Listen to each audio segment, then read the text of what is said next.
श्री सरस्वती मैया की जय, श्री कृष्णचंद्र भगवान की जय, अम्बे मात की जय। देखिए, हम आज चर्चा करेंगे घट स्थापना पर।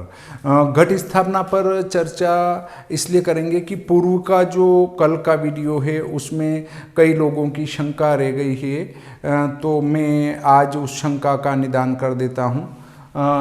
संवत 2080 शक 1945 आश्विन शुक्ल पक्ष एकम रविवार को आपको अर्थात 15 अक्टूबर 2023 को घट स्थापना करना है।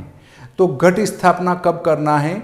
आपके वहाँ के अभिजीत वेला से, अभिजीत वेला में अर्थात दिन में 11:53 से 12:39 तक अभिजीत वेला में आप घट स्थापना करें। अब देखिए, इसमें एक बिंदु आता है कि ये टाइम कहाँ का है, ये टाइम नीमच का है।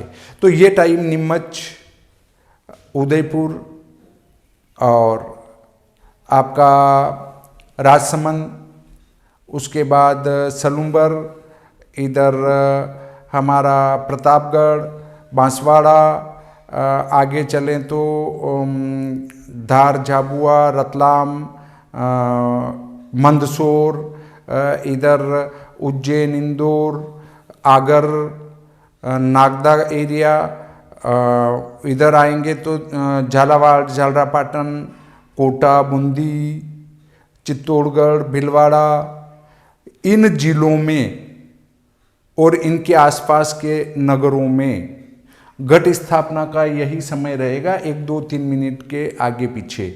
और आपके क्षेत्र, अगर आप दूर वीडियो देखते हैं तो आप आपके स्थान का अभिजीत काल निकाल लें, उस समय में घट स्थापना करें। लोगों की किंवदंती के अनुसार इस बार माता जी हाथी पर सवार होकर आ रही हैं, तो वो पर्याप्त वर्षा करेगी। इस बात को मैं नहीं मानता हूँ।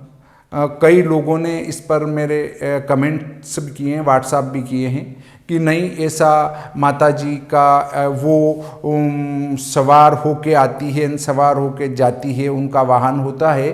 तो ऐसा लिखा है धर्म सिंधु के दूसरे परिच्छेद में। मैंने कहा भाई, दूसरे परिच्छेद का कौन सा श्लोक है वो बताने का कष्ट करे, पर वो उन्हें बताया नहीं क्योंकि व्यस्तता है। किसी ने कहा कि श्रीमद् देवी भागवत में तीसरे स्कंद में है, पर तीसरे स्कंद का कौन सा श्लोक है, कौन से अध्याय का कौन सा श्लोक है, ये नहीं बताया है।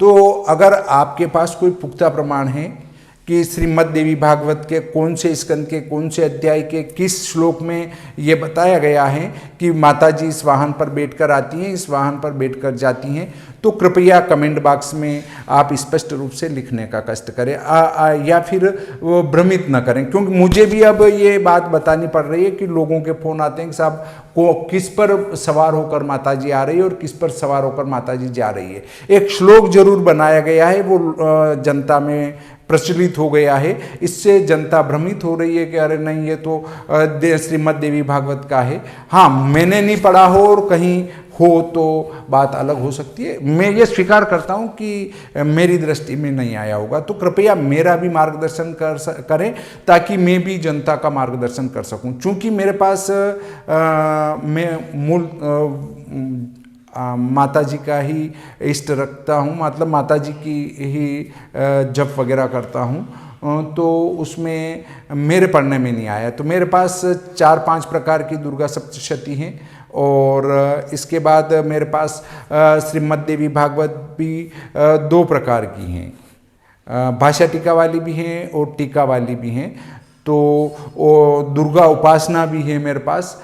तो कृपया मुझे बताने का कष्ट करें, मेरा मार्गदर्शन करने का कष्ट करें कि कहाँ ये लिखा है, अन्यथा लोगों के चक्कर में न पड़े।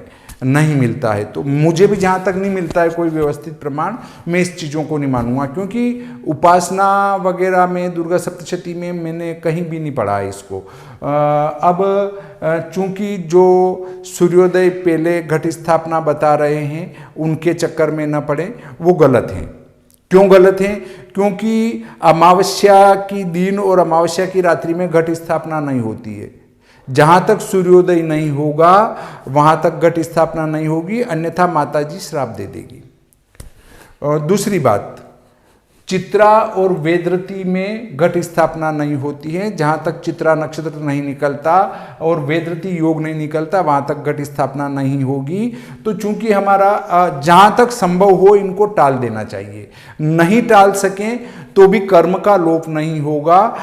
मतलब आपको घट स्थापना तो करनी है, पर कभी भी अभिजीत के बाद में या चौथा लग्न, जैसे कन्या संक्रांति रहती इस समय, तो अधिकतम धनु लग्न के बाद में घट स्थापना नहीं होती है। धनु लग्न में कर सकते हैं या फिर अभिजीत वेला में कर सकते हैं। तो देखिए इस वर्ष 10:24 पर वेदरती योग उतर जाएगा, इसलिए 10:24 के बाद अभिजीत वेला ही अच्छा समय आता है, तो अभिजीत वेला में घट स्थापना करेंगे। और चित्रा नक्षत्र तो शाम तक रहेगा, 6 सवा 6 बजे तक, इसलिए हम इसको नहीं टाल सकते, तो इसका पहला दूसरा चरण छोड़ देंगे। तो कुल मिलाकर हमें चित्रा और वेदरती योग में जहाँ तक संभव हो टाल देना चाहिए। तो यहाँ वेदरती को टालना संभव है, इसलिए कल रविवार को 11:53 से 12:39 में घट स्थापना करें, इसमें किसी प्रकार का कोई दोष नहीं है। इस प्रकार आज का ये प्रकरण यहीं समाप्त करते हैं। श्री सरस्वती मैया की जय, श्री अम्बे माता की जय, श्री कृष्णचंद्र भगवान की जय।